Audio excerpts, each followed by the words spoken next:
안녕하세요. 서초동 법무사 행정사 김철중입니다.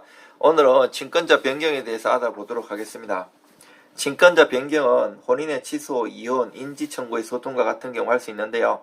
가정법원을 통해 직권으로 결정되어 보통 자녀의 복리를 기준으로 하며 이를 위해 필요가 인정된다면 사촌 이내의 친족 청구로 다른 일방의 신청을 진행할 수 있어요. 본 자격에 대한 내용은 자녀의 보호와 교양, 거주 장소, 징계, 영업 허락 등 신분상 권리 의무에 대한 모든 권한을 의미하고요. 또한 재산관리 및 재산상 발생하는 법률행위에 대한 동의 및 대리 등도 함께 존재해요. 다만 자녀가 이를 거부하거나 의견을 제시한다면 재산에 대한 권리를 가질 수 없고 채무와 같은 부담행위 역시 아이의 동의를 얻어야 한다는 점만 파악해 주시길 바랍니다. 주의사항을 안내해 드리겠습니다. 친권자 변경을 신청할 때 주의해야 할 부분은 우선 친권자 변경 신청서를 작성하여 가정법원에 제출하여야 하고요. 이 서류를 작성할 때에는 청구 취지와 이유, 근거 등을 상세하게 기록해서 제출하는 것이 좋습니다. 또한 이에 대한 권리를 변경하자 하는 이유를 명확하게 기재해야 하고 이를 뒷받침할 만한 증거도 함께 필요합니다. 꼼꼼하게 작성된 신청서의 경우 법원이 판단하게 될 가장 첫 번째 내용이고요. 즉 소송 시작의 첫 단추라고 할 수 있습니다.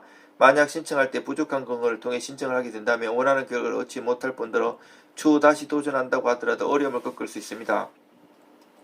신청 후 기간은 서로 협의를 통해 빠르면 2주 이내의 기간이 걸릴 수 있고요. 물론 간단한 경우의 기준이며 보다 복잡하다면 추가적으로 더 걸릴 수 있으니 참고해 주시길 바라고요. 물론 철저한 준비는 필수적입니다. 모든 서류를 작성한 뒤 법원에서 최종적인 허가가 났다면 판결이 된 날로부터 한 달 이내에 재판서 등보과 확정증명서 등을 가지고 가서 간을 사무소 등에 신청하면 되고요. 그렇게 되면 모든 친권자 변경에 대한 과정을 마무리할 수 있어요. 물론 신청을 하는 것 자체는 그렇게 어렵지 않은데요. 하지만 신청하는 과정에서 등장하는 왜라는 단어에 대해서 꼭 명확하게 설명을 해야 하고요. 왜 친권자를 굳이 변경해야 하는지, 왜 이전 결과를 번복하려고 하는지 등의 질문에 대해 철저하게 답변할 수 있도록 취지와 원인에 대해 확실하게 작성하고 정리를 해두어야 합니다. 단순히 상대방이 싫어서 혹은 아이가 너무 좋아서 주변 상황 생각지 않고 신청하는 것이라면 법원에서 자녀의 복리를 위해 이를 거절할 수도 있습니다. 하지만 보통 변경을 요청할 때는 상대방이 아동학대를 한다는 의심이 있다거나 신고라도 된 상황이라면 긍정적인 결과를 가져올 수 있습니다. 다만 이에 대한 정황 증거를 합법적으로 수집하여 제출하는 게 좋고 만약 이미 아동학대로 신고가 된 상황이라면 이에 대한 형사처분 결과를 제공하여 지금 상황에서 상대방은 자녀를 키울 수 없는 상황이라는 것을 제대로 어필해야 합니다. 법원에서는 그 무엇보다도 자녀, 아이의 복리를 가장 중요한 기준점으로 잡습니다.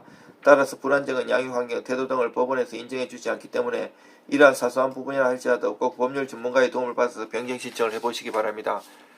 의뢰 주시면 최선을 다해서 도와드리겠습니다.